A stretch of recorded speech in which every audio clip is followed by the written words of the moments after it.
Sri Sai Satcharita, Chapter 4.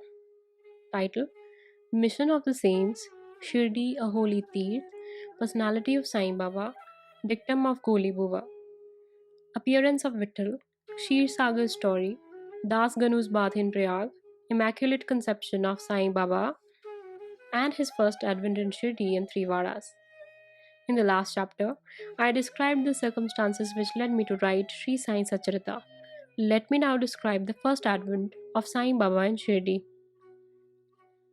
Lord Krishna says in Bhagavad Gita, chapter 4, verse 7 and 8, that whenever there is a decay of dharma, that is righteousness, and an ascendance of unrighteousness, I manifest myself, and for the protection of the virtues, the destruction of the vicious, and for the establishment of the righteousness, I manifest myself in age after age.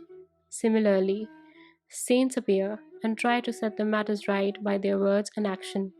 They serve us as beacon lights and show us the right path and the right way for us to follow. In this way, many saints like Nivritti, Gyanadev, Muktabai, Namdev, Gora, Gunai, Eknath, Tukaram, Narhari, Narsibhai, Sajan Kasai, Swata, Ramdas, and various others did appear at various times to show the right path to the people. And so presently came Sri Sai Baba of Shirdi. Shirdi, a holy teerth. The banks of the Godavari River in the Ahmednagar district are very fortunate, for they gave birth and refuge to many a saint, prominent amongst them being Gyaneshwar. Shirdi also falls in the Kopargaon Taluka of Ahmednagar district. After crossing the Godavari River at Kopargaon, one gets the way to Shirdi. When you go 3 kos, that is 9 miles, you come to Neemgaon, from whence Shirdi is visible.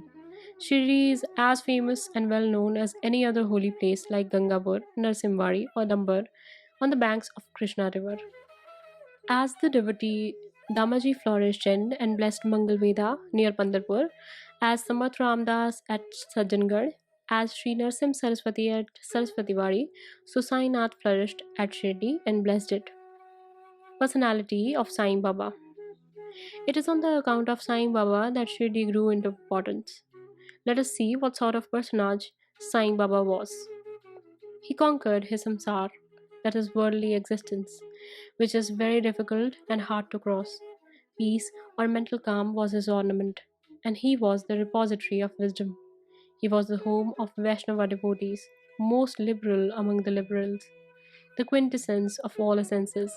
He had no love for perishable things, and was well always engrossed in self realization, which was his sole concern. He felt no pleasure in the things of this world or of the world beyond. His antarang, that is heart, was always as clear as a mirror, and his speech always rained nectar. The rich or poor people were the same to him. He did not know or care for honor and dishonor. He was the lord of all beings. He spoke freely and mixed with all people, saw the actings and dances of not girls and heard ghazal songs. Still, he swerved not an inch from his samadhi, that is mental equilibrium. The name of Allah was always on his lips. While the world woke, he slept, and while the world slept, he was vigilant. His abdomen, that is inside, was calm as the deep sea.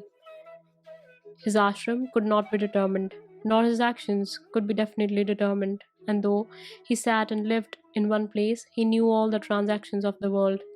His darbar was imposing. He told daily hundreds of stories, and still he swerved not an inch from his vow of silence. He always leaned against the wall in masjid or walked morning, noon, and evening towards Lendi Nala and Chavri. Still, he at all times abided in the self. Though a Siddha, he acted like a sadhaka. He was meek, humble, and egoless, and pleased all. Such was Sai Baba. And Sai Baba's feet treaded the soil of Shirdi. It attained extraordinary importance. As Gyaneshwar elevated Alandi, Eknath did to Paithan, so Sai Baba raised Shirdi. Blessed are the grass leaves and the stones of Shirdi, for they could easily kiss the holy feet of Sai Baba and take their dust on their head.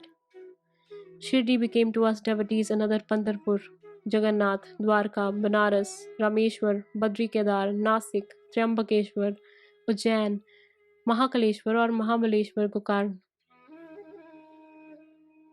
Contact of Sai Baba and Shirdi was like our Veda and Tantra. It quieted our samsara, that is world consciousness, and rendered self realization easy. The darshana of Sri Sai was our yoga sadhana, and talk with him removed our sins. Shampooing his legs was our bath in Triveni Prayag, and drinking the holy water of his feet destroyed our desires. To us, his commands were Vedas, and accepting or eating his udi, that is sacred ashes, and prasad was all purifying. He was our Sri Krishna and Sri Rama who gave us solace, and he was our Par Brahma, that is absolute reality. He was himself beyond the pair of dvandvas, that is opposites, never dejected nor elated. He was always engrossed in his self as existence, knowledge, and bliss. Shirdi was his center, but his field of action extended far wide to Punjab, Calcutta, North India, Gujarat, Dhaka, which is now in Bangladesh, and Konkan. Thus, the fame of Sai Baba spread far and wide, and people from all parts came to take his darshana and be blessed. By mere darshan, minds of people, whether pure or impure, would become at once quiet. They got the same sort of unparalleled joy that devotees get at Pandharpur by seeing Vitthal Rukmai. This is not an exaggeration. Consider what a devotee sees in this respect. Dictum of Kolibova. An old devotee named Kolibova, aged about 95 years, was a Varkari of Pandhari. He stayed 8 months at Pandharpur and 4 months from Ashadha to Kartik, that is July to November, on the banks of Ganges. He had an ass with him for carrying his luggage and his disciple as his companion. Every year, he made his wari or trip to Pandharpur and came to Shirdi to see Sai Baba, whom he loved the most. He used to stare at Baba and say, "This is Pandharinath Vittal incarnate, the merciful God of the poor and helpless." This Goli Baba was an old devotee of Vittoba and had made many a trip to Pandhari, and he testified that Sai Baba was the real Pandharinath. Vittal himself appeared. Sai Baba was very fond of remembering and singing God's name. He always uttered Allah Malik, that is, God is Lord, and in his presence made others sing God's name continuously, day and night, for 7 days. This is called Nam Saptah. Once he asked Das Ganu Maharaj to do the Nam Saptah. He replied that he would do it, provided he was assured that on the seventh day Vittal would appear.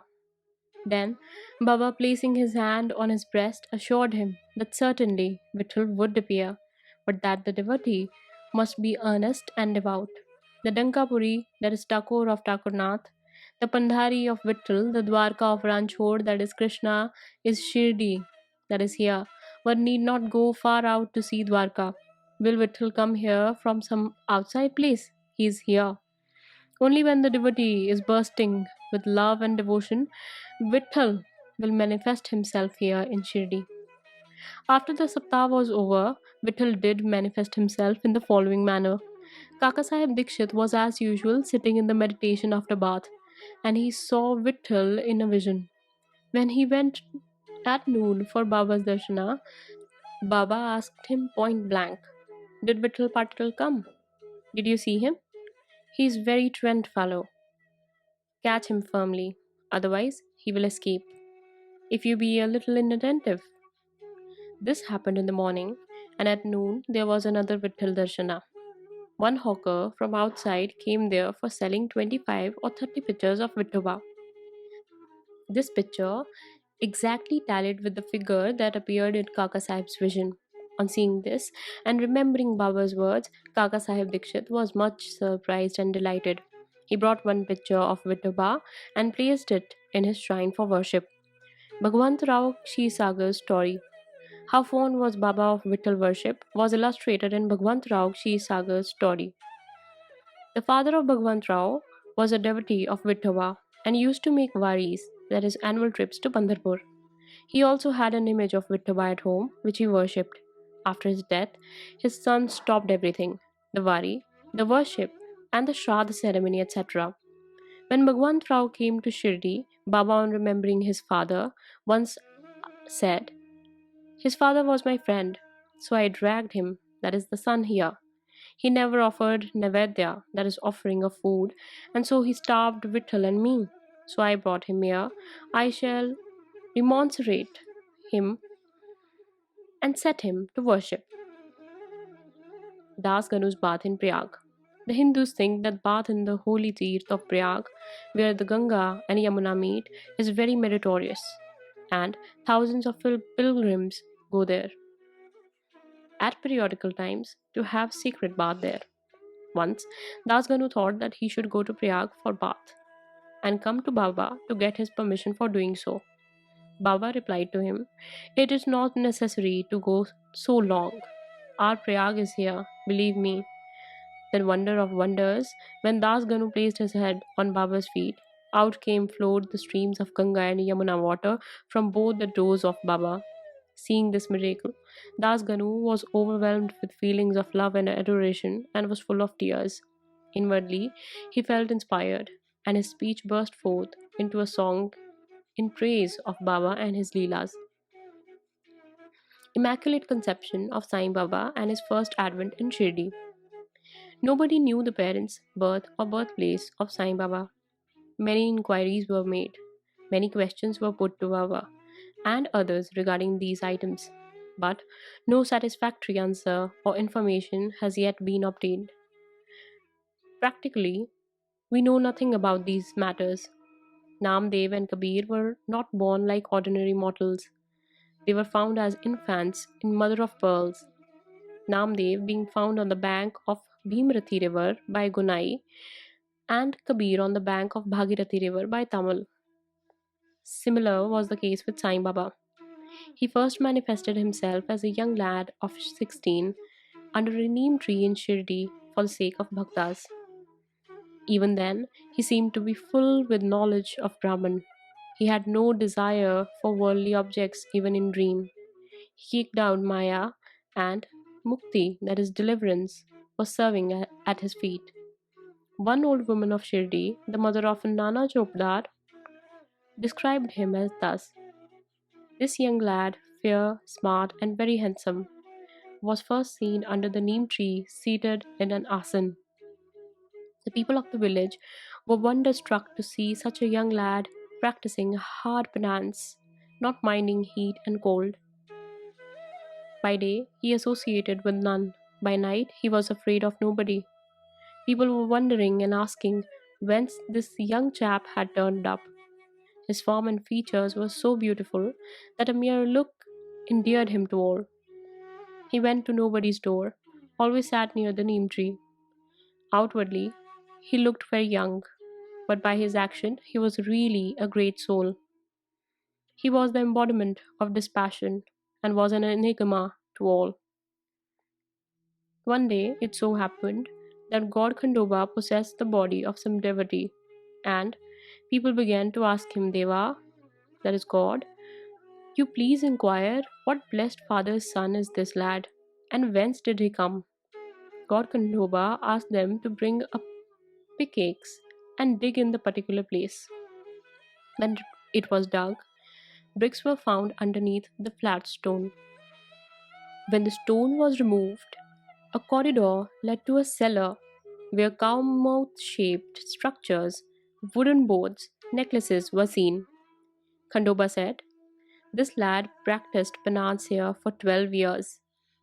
Then the people began to question the lad about this. He put them off the scent by telling them that it was his guru's place, his holy watan, and requested them to guard it well. The people then closed the corridor as before. As Ashwatha or Adambar trees are held sacred, Baba regarded this neem tree equally sacred and loved it most. Mahalsapati and other Shirdi devotees regarded this site as the resting place, that is Samadhi Sthan, of Baba's Guru and prostrate before it. Three Vadas. The site with the neem tree and surrounding space was bought by Mr. Harivinayak Sathe, and on this site a big building styled Satheswara was erected. This Vara was the sole resting place for pilgrims who flocked there. A par, that is, platform, was built around the neem tree, and lofts with steps were constructed. Under the steps, there is a niche facing the south, and devotees sit on the par, that is, platform, facing north. It is believed that he who burns incense there on Thursday and Friday evenings will, by God's grace, be happy. This Vara was old and dilapidated and wanted repairs. The Sansthan has made the necessary repairs, additions, and alterations now. Second, then after some years, another Vara, that is Dikshit's Vara, was constructed. Kaka Sahib Dikshit, the solicitor of Bombay, had gone to England. He had injured his leg by an accident there. The injury could not be gotten rid of by any means.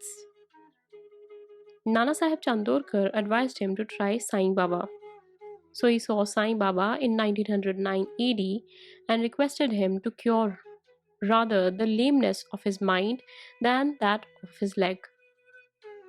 He was so much pleased with the darshan of Sai Baba that he decided to reside in the Shirdi. So he built a vara for himself and other devotees. The foundation of this building was laid on 10th December 1910. On this day, two other important events took place. One, Mr. Dada Sahib Kharpade was given permission to return home, and second, the night aarti in Chavari was commenced. The Vara was complete and was inhabited on the Ramanavami day in 1911 AD with due rites and formalities. Third, then another Vara or the palatial mansion was put up by famous millionaire Mr. Booty of Nagpur. Lots of money was spent on this building, but the entire amount was well utilized as Sai Baba's body is resting in this Vara, which is now called the Samadhi Mandir. The site of this mandir had formerly a garden which was watered and looked after by Baba himself. Three Varas thus sprang up, where there was none formerly. Of these, Satheswara was most useful to all in the early days. The story of garden attended to by Baba with help of Vamantatya, the temporary absence of Sai Baba from Shirdi, and his coming again to Shirdi with the marriage party of Chand Patil, the company of Devidas, Janki Das, Ganga Gir, and Baba's wrestling match with Modin Tamboli, residence in Masjid, love for Mr. Dingale, and other devotees, and other incidents will be described in the next chapter. Bow to Sri Sai. Peace be to all. Om Sai Ram.